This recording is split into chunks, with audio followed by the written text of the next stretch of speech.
Hello YouTube, it's me Bergie, and I'm back with another book review, which is a lot sooner than I thought I would be able to get another one out, but I mean, it's good, right? Before I talk about the book and get into my review, I want to say a couple of things. This is my third time now recording my review for this book, because in my first recording of it, I was way too emotional and pathetic. Like, I just looked pathetic. Because I let my raw emotions from having literally just finished the book right before recording get to me, which is not good. Second time I recorded, I just had no thought process at all. I thought I had one, but I didn't because I was just trying not to let what happened in the first recording happen in that one, which was to prevent myself from completely bawling my eyes out, which it worked. But then again, I didn't have a real set list of things I was going to talk about. But I'm back and I have everything the way I want it, so that way hopefully this sounds more planned out and a lot more thought out, although that introduction was not, so we'll see how this goes. But as you can see by the title of this review, I am reviewing The Book Thief by Markus Zusak. And yeah, I know, I'm late again to the party, but I don't know, this has been on my list of books to read for a while, and I only was just able to read it. My friend owned this book, so I borrowed it from her. I actually kind of stole it to bring here, but she was okay with it. So yeah, I was finally able to read it, and I'm so glad I did. It was really great, and I'll tell why now, why I thought it was such a great book and a must-read if you haven't already read it. Well, I already knew that this was World War II related going in, but there is an interesting kind of spin on it, because when you think of World War II related books, you kind of either picture the actual recounts of soldiers or something in the war, or you see it from the perspective of the victims, the Jewish people or Polish people or people in... I read one, I think it was based on a girl who was born in Latvia or something like that. That might be completely wrong, but I remember another book where it was another victim of World War II. And this kind of goes along the lines, they are victims, but the way that they are is not very common. It's very unique how it uses history in it to create the fiction, which I always love books like that are history-based fiction stories, because it does give, even though it might not be completely factual, it does give some feel to how it would have been in these kinds of situations, and I find that really interesting and enjoyable. But that's because I like history, and if you don't like history, you probably won't really care for these kinds of books. But that being said, I really think this history-based book is a must-read. Also, just the way it's narrated, it's completely unique and a really cool concept, and I'm not going to tell you about it because I wasn't told about it. It took me off guard, and I thought it was really cool, so I don't want to ruin that experience for you if you have not read it. But I will say that the way it is narrated, it makes you want to read more, to continue reading, because you are curious to see how everything plays out, and that's partially because of the plot and the storyline, but it's also because you kind of want to find more out about the narrator, which you don't really get, but you still want to see through the eyes of the narrator because it is really cool and interesting and something that I haven't really seen before, at least not done as well as how it is done in The Book Thief. Also, the characters, they were really well developed. I just love them. They're so real. They seem realistic, like they could have lived during actual World War II, which is great. And another reason why I couldn't I was not going to upload my first videos because I had a negative opinion about humanity after reading this. Like, I was just hopeless and helpless and that kind of stuff. Which was not really something I should have felt with this book, because this book shows how you should have hope for humanity, and that I don't know, it just really portrayed humanity very well. It was just really great. I can't really describe it, but it was just spot on how, despite the fact that there might be bad things going on with World War II and stuff, we're still human, so we still have little everyday, fun, lovable moments. And it's just, we don't let ourselves be taken over completely by the bad stuff. We still have hope. And I just really, it just was really great. Also, it shows everyday kind of love and emotions, and not necessarily like romantic love, but it shows realistic relationships between people. And it was really just good. It was a strong point in this book and makes it really realistic. Again, going back to like the narration and that kind of stuff, this book was kind of told in two parts. First, it was the narrator recounting the life within a span of years. I think it was from like 1940-ish to 1943.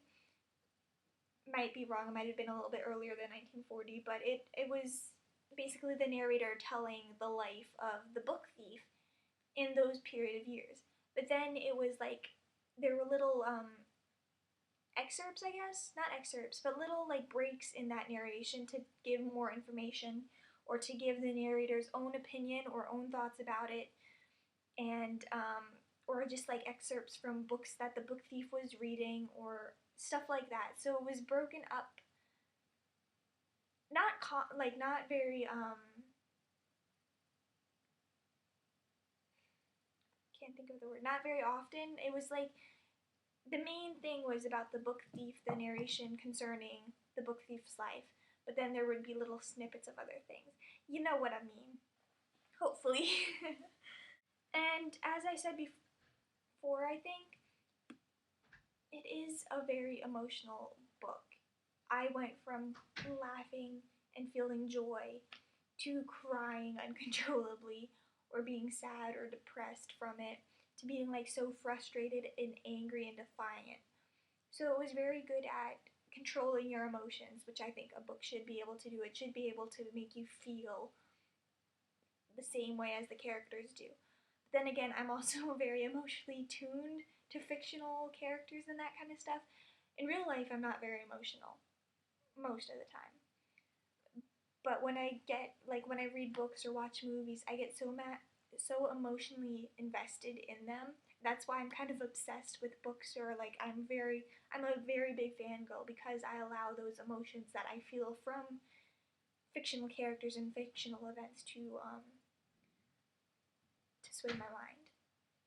And then also, this book is very thought-provoking, and I'll kind of get into that in a little bit. Another really important kind of theme in this book is that it shows how important and powerful words and stories and books themselves are. Like, when you think about it, when you read a book, you don't read it because you want to be changed as a person. Not normally. But books affect you. Words affect you. Yeah, you might hear the saying, sticks and stones might break my bones, but words will never hurt me. Words do have power to do that. They can hurt people. They can be used to influence people or change people's thoughts. And it's just amazing. That's why I love books, because I'm amazed at the power that the words have. How they can be magical, or how they can be just so horrible and just make you feel horrible things, or make you do stuff that you don't necessarily want. And I mean, with Hitler, that's kind of how he got everything, all the Germans and stuff, to go along with what he was saying. It was because of his words.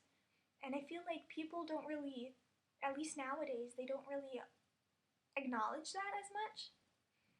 I don't know, like words are still powerful, but we don't really recognize it. And it's sad because words can change everything. And that's why, like, I wish I could say something so profound to end all the current events that are happening now, which I'll get into later. I'll probably say that again in a little bit. But all in all, this was a very well written and very interesting book.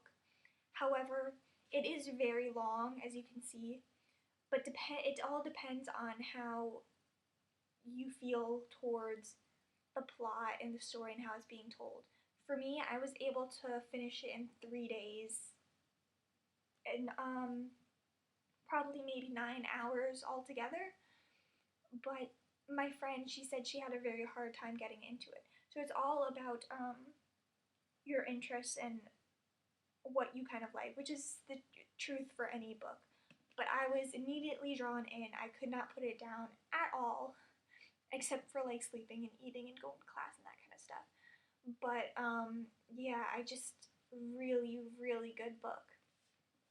Now, I'm kind of going to tie this into current events. I'm not going to go into spoilers or anything. I'm just going to tie this in with current events that have been happening recently.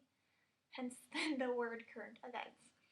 But yeah, this story, as well as like events, true factual events from World War II, can be applied to what's happening now with terrorism and that kind of stuff. For one, you can see like Muslims being both seen as Germans and as the Jews, because they're somewhat victims, because one, we're, as a society, we're kind of stereotyping them and generalizing, saying that all Muslims are bad, which is not the case at all. And with that, like with this story, you see that not all Germans were bad. And I think that's something we forget a lot. And then of course you can see Hitler as different terrorist groups like ISIS and Al Qaeda and all the actual bad people in the world now. And again, this kind of shows that the world isn't really black and white, especially with where violence is concerned. There's a whole bunch of gray area.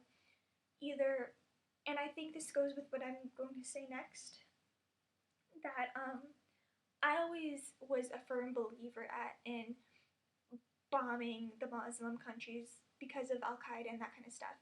Because I mean, they've done so many bad stuff. They keep on like repeating their bad acts, like with the bombing of the actions of 9/11, and then what's happening now with France and Lebanon, and I think there were other countries and stuff, but just what they're doing in the world. They're repeat offenders, so why give them another chance? We should just completely eradicate them. The thing is, though, when you do that, you'll be hurting innocent people who are forced to stay in the conditions that they are, because if they go against what these terrorists are doing and saying and stuff, they're going to be killed. So they're kind of stuck. They can't do anything. So they'd be killed too if we ended up bombing them. So now I don't know what to do, because I mean, we can't let these bad terrorists and bad people continue doing what they're doing. But then again, we can't, if we start risking innocent people's lives, we're going to be just as bad as them.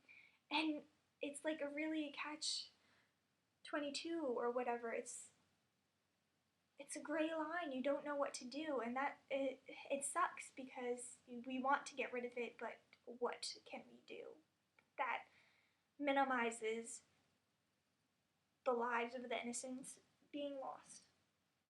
And then again, I'm sorry to call out a group of people who believe that war is wrong.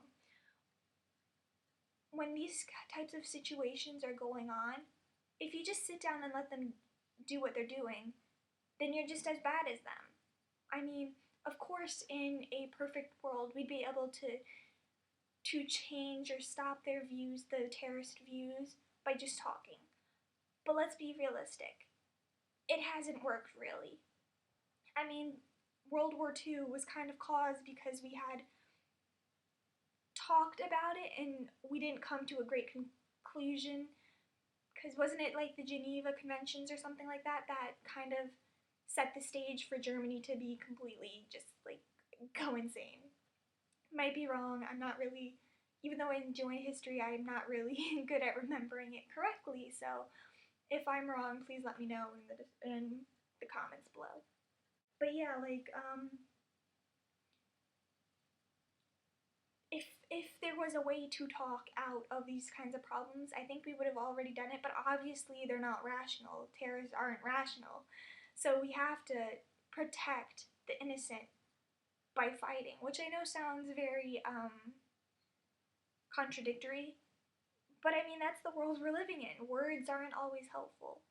Sometimes actions are helpful, which I know I don't like war either. I don't like the fact that we have to send people to fight for us. I mean, I would love to be in the front lines to fight and get rid of these bad people, but I am a weakling who, in the words of Rocky Horror, could be kicked to the ground with sands in their eyes. I didn't say that reference very well, but you know what I mean if you've seen Rocky Horror. Yeah, but like I wouldn't be able to survive in that, and I hate it because I wish I could help. That's the only way I see really helping, because I'm going off on a bit of a tangent here, but with different organizations and stuff that help people in need, whether it be a relief effort or something like that, or helping bring in refugees and that kind of stuff, I'm very distrustful. So I'm not always 100% sure that what I would be doing for that would actually go towards helping those people. And I know that's a bad rationale. It's just that I'm very distrustful, and I can never know unless like I'm right behind the action and throughout the like process of it, unless I'm overseeing the entire process. I'm not 100% sure that what I expect to be happening will actually happen. You know what I mean? But yeah, that's just my problem. And in my first recording of my review of this, I was completely hopeless for humanity. And I realize now that that wasn't what I should have taken away from this book. I should have taken away that there is always hope for humanity. I mean, once we lose hope, that's when the bad guys are gonna win. That's when we're all going to be so scared that chaos is going to ensue. That's when discrimination happens, and it's not good at all. And like I said before reading this book, I would have said, bomb the Middle East, we'll cut our losses with them, no matter what. But why am I, like, when I say that, why should I be in charge of not only the bad people's lives, but the innocent? How? Like, I'm not God. I'm not a God. I'm not any entity that you believe in that controls people's lives and death or whatever. And again, I just wish there was some way to kind of do that without killing innocent people as well. So I hope technology somehow creates a way to do that. But then again, I'm also very against our modern warfare, where you are like, you can snipe someone from half a mile away or whatever. I don't know the actual distance you can shoot with a sniper, but you know what I mean. I always say that guns are the worst thing that happened to us, because beforehand, wars were a lot more personal. You were right across from the other person you were fighting, and you'd have to like see them die when you hack at them with a sword. I always think we should go back to that, because I feel like a lot of people would be less willing to do so. Nowadays, there's a lot more detachment when you're killing people, which is very, it's not a good thing. It's very, I don't know, it's kind of immoral, because you're more likely to kill people then, if you know what I mean, because you don't see them really as a person. You just see them as a target that you can just kill, and it doesn't affect anything. But it does. Again, this is going with, you don't necessarily know why someone is in that position. yeah, with the main terrorist groups, the people actually in ISIS and that kind of stuff, they just deserve to die. But the thing is, all the other layers around those actual ISIS members who completely 100% believe what they're fighting for, you don't know why they're there. They might just be there because they want to make sure their family lives, or because they're forced to or blackmailed or whatever into doing it. So you never really know. And yeah, I think that's everything I'm going to say because I'm going on for a long time ranting about this kind of stuff. But in short, this is a really good book. I do recommend it. It'll probably annoy you because either one, you'll be crying because it's sad. Two, you might have a little less respect towards humanity, if you know what I mean, but you'll gain it all back when you actually think about it. And three, it is really thought-provoking, especially with everything that's going around currently. So I totally, again, recommend reading this. And I hope you guys enjoyed this review, because I think this is the one I'm going to be putting up on YouTube. If you are seeing this, yes, it is the one. So please let me know your thoughts, whether it be on this book or current events. Maybe you disagree completely with my views.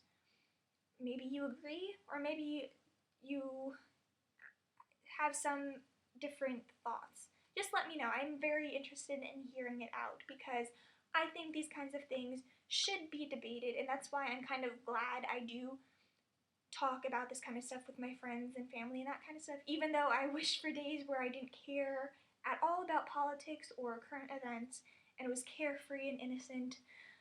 But with everything that's happening now, it's necessary to be involved, at least talking about it with people that you're close with. So yeah, let me know any of your thoughts, and give this a like if you enjoyed it. Please subscribe if you're not already, and I'll see you next time, although I don't know when next time is going to be because I am out of books to read here unless I find some on my Kindle for some reason. But yeah, so I'm just going to go now because now I'm just talking about nothing. So, bye!